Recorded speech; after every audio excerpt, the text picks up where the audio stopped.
I didn't plan to become a widow at the age of 33. I had no plans on losing my husband, my marriage, and my sense of certainty all at one time. And I definitely didn't plan to rebuild my life without answers. But here I am. This is the Fly Black Widow podcast.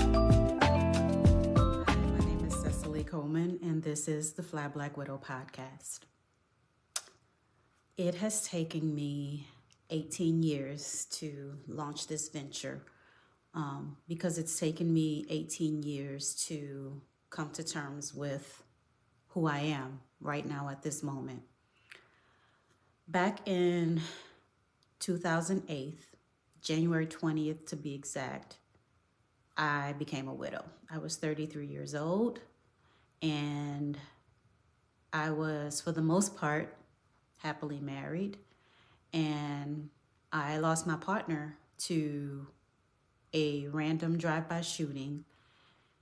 He was actually in the wrong place at the wrong time and was killed. And the result of not only him passing was that I wasn't just left alone as a young woman who would become a widow, but I was also now responsible for 2 young lives. My daughter was 9 and my son was 5. Since then, life has been one for me that has been a plethora of ups and downs.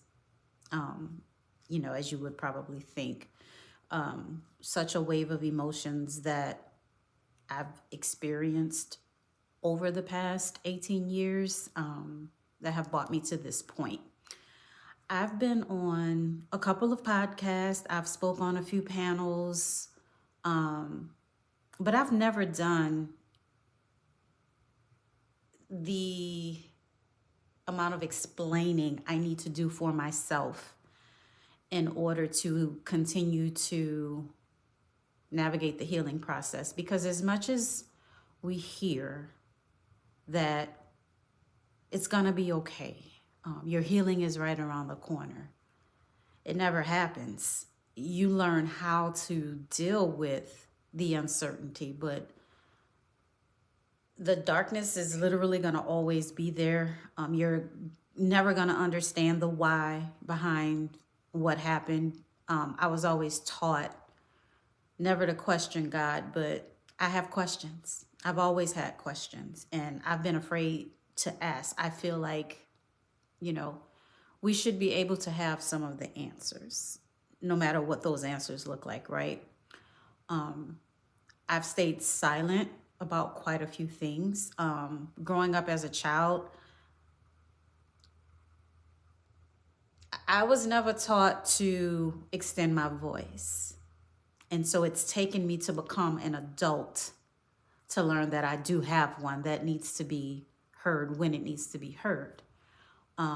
And through motherhood, through other situations that have happened in life, I never had a problem with speaking, but I've had a problem with the emotional intelligence that comes with becoming a widow and not having the necessary questions answered and consistently living in uncertainty and fear and becoming that protector to my cubs, to my children.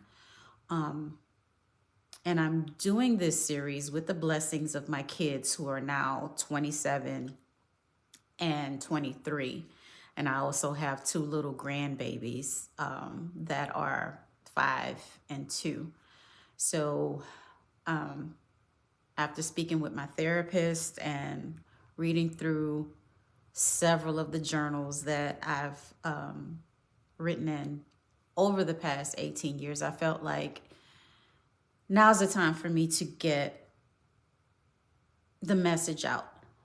And it's not just for those who may tune into this podcast, but this is also for me. I feel like if I can hear my words, I may be able to heal a little bit faster. I have dated. Um, I've been out. I go out, I do things. I do a lot of things alone right now. And that's the other part of this, that I've really learned how to become one with myself. I don't wait for anybody for anything right now. If there's a trip that I want to take, I'm planning it. If I invite you and you change your mind, I'm still going. I don't mind eating alone. I don't mind doing anything by myself, because who knows what's going to happen tomorrow. And I've seen that. I've seen that. So time waits for no one, and I've learned that lesson, and I'm just going to continue on. But I think that the continuous part of healing that needs to happen, we don't look for, we don't see. And a lot of people expect us to just, move on. And it's not that simple. It's not that easy.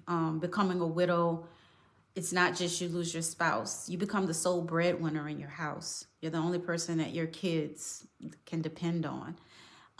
You will see your village members fall off, because a lot of times after the doors to the church close, when the funeral is over, all those "let me know if you need anything, I am here for you," it tends to become non-existent after a while. Those things fall off, and then you're kind of left wondering, okay, what's next? What do I do next? Who can I lean on next? Do I want to lean on anyone next? Can I trust this person? It's just such a road to navigate. So I'm hoping that with this series of storytelling, that I'm able to, again, not only start the conversations, but to also heal from the conversations for myself. Yeah. You're going to hear me stumble over a lot of words. This is going to be quite emotional for me, because this is the first time that I've ever done anything like this. I am a print journalism major. I finished with my bachelor's degree way back when, at Southern in New Orleans, where I had some of the best, or let me say the best professor who taught me how to develop my voice.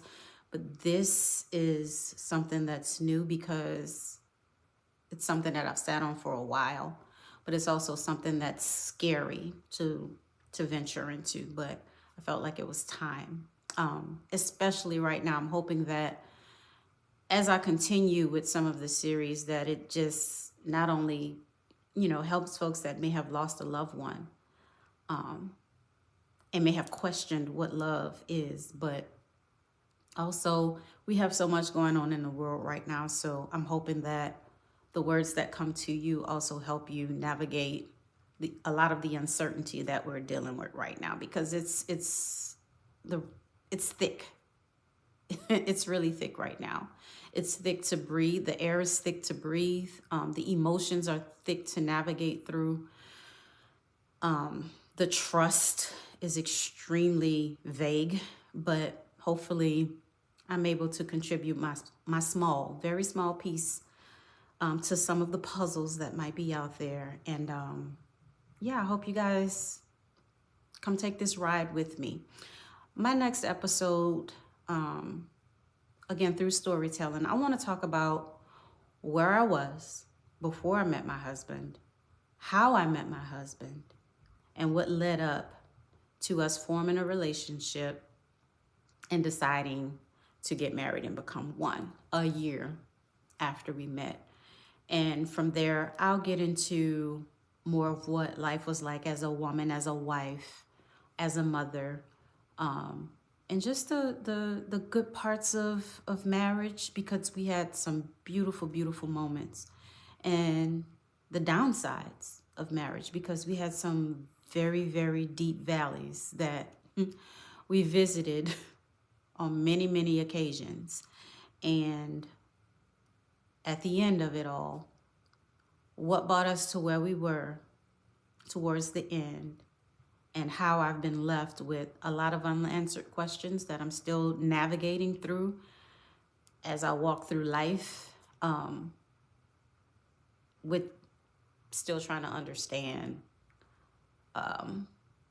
why things are where they are, but how I keep going because of how things are where they are. So Tune in.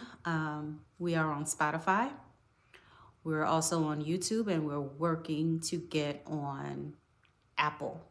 So we will have all the handles listed right after the podcast. And I appreciate you all for joining. Thank you so much for the opportunity to come to you in this manner, and I look forward to the journey.